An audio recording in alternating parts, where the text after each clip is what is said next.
Hello students, welcome to my YouTube channel. तो हमने जो है एंजाइम्स का मैक्सिमम कर लिया है। जो मेन टॉपिक्स थे ये भी एक मेन है एंजाइम इनहिबिशन, तो इसके बारे में भी हम करेंगे। सिलेबस में हमारे पास फिर सिर्फ दो ही एंजाइम इनहिबिशन है, कॉम्पिटिटिव इनहिबिशन और नॉन कॉम्पिटिटिव इनहिबिशन, तो हम वही करेंगे।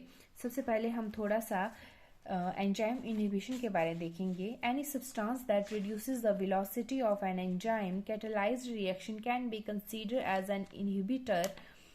The inhibition of enzyme activity is one of the major regulatory devices available to the cell in our everyday life. Enzyme inhibitors are used as drugs, antibiotic, preservatives and insecticides. तो enzyme inhibition आएगा, ऐसे draw करना है आपने, competitive या non competitive inhibition.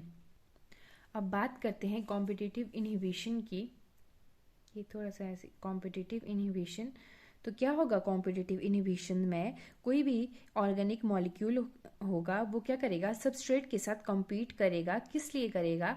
ताकि जो enzyme की एक्टिव साइट है उसके साथ वो बाइंड कर सके।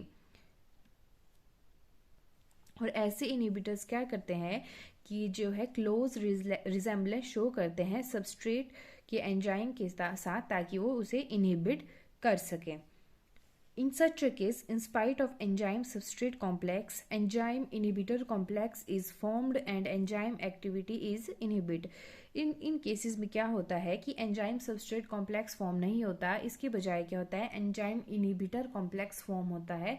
जैसे मैंने यहाँ नीचे बनाया हुआ है, enzyme plus inhibitor is equal to give rise to enzyme inhibitor complex. इसका एक क्लासिक एग्जाम्पल है कॉम्पिटिटिव इनहिबिशन का, सक्सेनिक एसिड डिहाइड्रोजिनेज। ये क्या करता है, ऑक्सीडाइज करता है सक्सेनिक एसिड को फ्यूमेरिक एसिड में। जब जो है कंसंट्रेशन मैलोनिक एसिड की इसमें ऐड कर दी जाती है, तो जो सक्सेनिक एसिड हाइड्रोजिनेज है उसकी एक्टिविटी जो है धीरे धीरे जो है डिक्रीज हो जाती है। The distance between the two carboxylic groups is about the same in the two compounds and each will fit the active sites of the SDH. SDH का मतलब है सक्सेनिक एसिड डिहाइड्रोजिनेज। तो क्या होता है फिर, मैलोनिक एसिड जो है as a competitor inhibitor act होता है, और जो है इसकी स्ट्रक्चर रिजेम्बलेंस भी जो है सेम होती है सक्सेनिक एसिड के साथ। The competitive inhibition can be reversed by increasing the concentration of the substrate. ये जो है रिवर्स भी किया जा सकता है अगर जो है सबस्ट्रेट की कंसंट्रेशन जो है बढ़ा दी जाए। Competitive inhibitors are used in the control of bacterial pathogens. Sulfa drugs work as competitive inhibitor for folic acid synthesis in bacteria as they substitute for para-aminobenzoic acid. और एक दो लाइन और है, वो मैं बोल रही हूँ, मैंने लिखी नहीं है, तो आप ऐड कर लेना। These drugs are structurally related to para amino benzoic acid PABA, जैसे मैं नीचे लिखा हुआ है इधर, कार्बोक्सिलिक ग्रुप जो है उसके नीचे। A vital precursor in the microbial biosynthesis of folic acid and inhibit the synthesis of the vitamin. तो ये बनाया हुआ है, और नीचे जो है कॉम्पिटिटिव इनहिबिशन मैंने लिखा हुआ है ये। तो इसमें क्या है, एंजाइम है एक, उसकी एक्टिव साइट है सबस्ट्रेट और इनहिबिटर। आप देख सकते हो एक्टिव साइट जो है ब्लॉक्ड बाय इनहिबिटर, क्योंकि इनहिबिटर की कंसंट्रेशन ज़्यादा है और सबस्ट्रेट की कंसंट्रेशन क्या है, कम है। तो इनमें क्या हुआ, competition, that's why known as competitive inhibition. फिर आता है हमारे पास non competitive inhibition.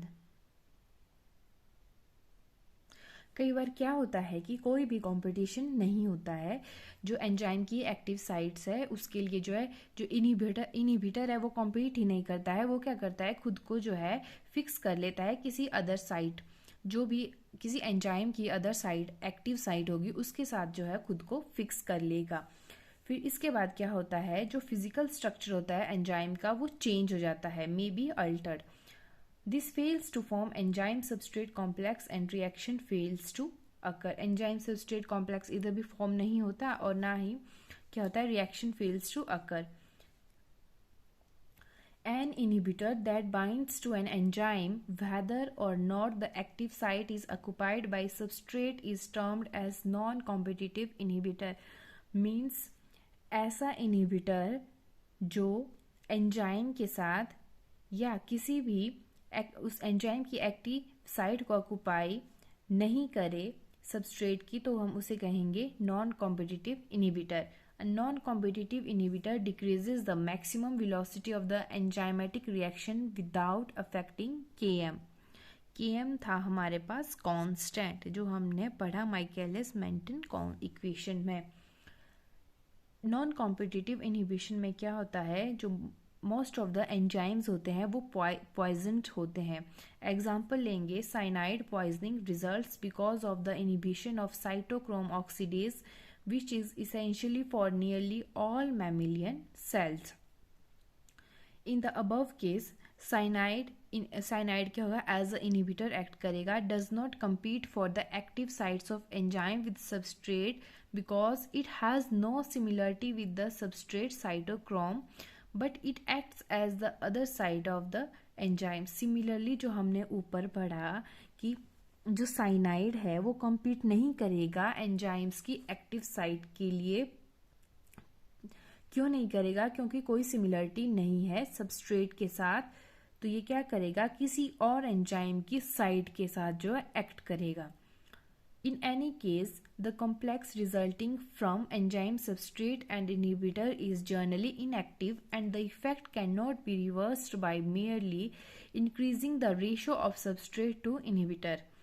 The inhibitor action may result in the formation of an inactive binary complex of enzyme inhibitor or ternary complex of enzyme substrate inhibitor.